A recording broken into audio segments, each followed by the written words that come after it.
और नहीं जो दूर दूर दराज में भटके हैं, कथा से, भगवान से, गुरु से कोसों दूर हैं, उनने तो यम के दूतन की मार खानी पड़ेगी, नरक में जानो पड़ेगो। नरक को वर्णन सुनाई दूं ने को रोंगटे खड़े हो जाएंगे, पसीना आ जाएंगे, ओठ सूख जाएंगे। नरकों का ऐसा वर्णन बता दिया। जब ब्रह्मा ने सृष्टि करी ना तो नरक बताए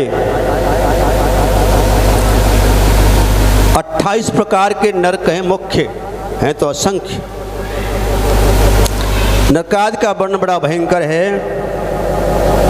जो बच्चों और स्त्रियों तथा धन का हरण करने वाले हैं उन्हें तामिस नामक नरक में, अंधकार में, काल खोटरी जिसमें विषैले जीव जंतु सर्प आदि रहते हैं, उनमें उनको फेंक दिया जाता है।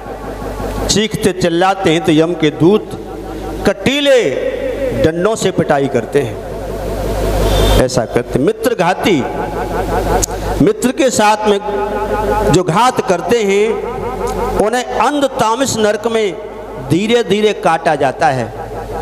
अब तुम सोच रहे होंगे शरीर तो यही रह जाता है। 3 प्रकार के शरीर होते हैं। ये स्थूल शरीर है, ये 5 तत्वों से मिलकर के बनता है। जब ये खत्म हो जाता है 2 तत्व खत्म हो जाते हैं, एक जल तत्व, पृथ्वी तत्व, 3 तत्व रह जाते हैं, वायु, अग्नि, आकाश। 3 तत्वों से ये प्रेत शरीर बनता है। जब आदमी मर जाता है तो उसको महसूस ये होता है कि मैं सदैव हूँ, मेरी शरीर है। तो वो 3 तत्व वाला शरीर फिर यात्रा करता है, उसी को दंड मिलता है। जैसे कि रात्रि में हम सो जाते हैं, गहरी निद्रा में सो के फिर स्वप्न देखते हैं। हम सो रहे हैं चारपाई पर, देखें गली में भाग रहे हैं, पीछे भैंसा भाग रहे हो, पीछे पागल कुत्ता दौड़ रहे हो, हम भाग रहे हैं, हाँप रहे हैं, परेशान हैं और बचाओ बचाओ चिल्ला रहे हैं। और जैसे चीख घर में बिस्तर पर निकली और मम्मी चली आई, कैसे चिल्ला रहे हो, बड़बड़ा के बैठ गए, अभी तो गली में बाबर कुत्ता पीछे भाग रहे हो। तो वो किसके पीछे भाग रहा था? वही सूक्ष्म शरीर था। स्थूल शरीर 2 तत्व का शरीर बिस्तर पर रह जाता है और 3 तत्व का शरीर उसमें निकल करके वो फिर जंगल में सैर करता है, कभी कहीं जाता है, बफर कहता है कि सपने में बफर में पहुंच जाते हैं, सपने में करोड़पति हो जाते हैं। तो ये वो सूक्ष्म शरीर है। अहंकारियों के लिए रौरव नामक नरक बताया, जिसमें रोरो नाम के जीव, जहरीले जीव हैं, वो काटते रहते हैं। मांसाहारियों के लिए भी कहते हैं उसी का मांस काट करके उनको खिलाया जाता है और उस कटे हुई जगह पर नमक मिर्च छिड़की जाती है। जीव स्वाद में जो अंडा खाने वाले हैं उनको इन्हीं को भून करके, मिर्च लगा करके, तल करके उनका शरीर उनको खिलाया जाता है। खौलते तेल में कुम्भी पाक नरक में डाला जाता है। माता पिता को जो कष्ट देने वाले हैं और शास्त्र के विरोधी हैं एवं गुरु विरोधी हैं, उन्हें कालसूत्र नरक में ले जाकर 40,000 कोस के तांबे के गर्म भाग पर उन्हें दौड़ाया जाता है। इसीलिए कभी धर्म कार्य का कभी विरोध मत करो। कहीं कोई कारणवश रहो तो उसका सहयोग करो, सहयोग नहीं कर सकते तो विरोध भी मत करो, उसका दंड मिलता है। वैदिक मार्ग का खंडन करके मनमाना आचरण करते हैं, पाखंड को जो पालते हैं उन्हें कोड़ों से मारा जाता है। असिपत्र नामक नरक में, जिसमें पैनी धार वाले पौधे वृक्षों पर फेंका जाता है, कटीले पेड़ों पर, बड़ी वेदना होती है। राज कर्मचारी या राजपद पर होकर गलत दंड एवं न्याय गलत देते हैं, उन्हें सूकर मुख नामक नरक में गिराया जाता है, जहां उन्हें कोलू में पेला जाता है। कोलू देखे हो कभी? दूसरों की हत्या, जीव हत्या करने वालों के लिए अंधकूप में डाला जाता है।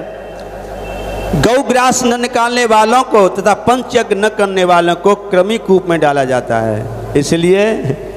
इसलिए गौ को ग्रास जरूर निकालो, और गौ न मिले तो इकट्ठो कर ले, गौशाला में दे दो, ज़्यादा इकट्ठा हो जाए तो हमारी गैया को दे दो। तो जरूरी है गौ ग्रास निकालना। जो चोरी करता है, जबरन धन छीनता है या ब्राह्मण आदि होकर नीच कर्म करता है, यहाँ किसी को बख्शा नहीं, कोई भी वर्ण का हो, जुआ शराब मांस सेवन करता है, त्रकाल संध्या नहीं करता, भजन न करता, उसे संदन नामक नरक में गर्म लोहे से दागा जाता है। काम वासना में अगम्य नारी से भोग करने वाले को लोहे की गर्म नारी या पुरुष से चिपका जाता है। जानवरों से भोग करने वाले को तपते लोहे के जीवों से चिपकाया जाता है। धर्महीन आचरण करने वालों को बैतरणी नामक नदी में डुबाया जाता है। बहुत लंबी लिस्ट है, संक्षेप में बताया है। अब इनसे जब परीक्षित ने नरक की लिस्ट सुनी ना, परीक्षित घबरा गए, पसीना पसीना हो गए, फटी फटी आंखों से सुखदेव को देखने लगे। गुरुदेव, ये तो ऐसे हैं कि जाने अनजाने में होते जाते हैं, इनसे कैसे बचा जाए? तो यहाँ सुखदेव जी ने बताया कि बस भगवान की शरण, भजन करो, पूजा करो, दो बात जरूर करो भगवान से, मैं जैसा भी हूँ वैसा तेरा हूँ, तू मेरा है। जी जरूर क्यों, मैं जैसा भी हूँ तेरा हूँ, तू मेरा है, तब वो खुश हो जाएगा। और ये गीता में भगवान ने कहा है कि अनन्या चिंतन्तो माम ये जना पर्युपासते तेषां नित्यभियुक्ता नाम योगक्षेमं वहाम्यहम्। जो अनन्य भाव से सारे सहारे छोड़कर जो मेरे ही समर्पण है, मेरे ही आसक्ति है, मेरे ही सहारे पर है, उसकी हर चीज की जिम्मेदारी मेरी है। पहले तो उसे पाप होगा नहीं, हो भी जाए तो भगवान की गारंटी है, और फिर आपको आनंद में बना देगा। बोले गोविंद भगवान की जय। कल की पावन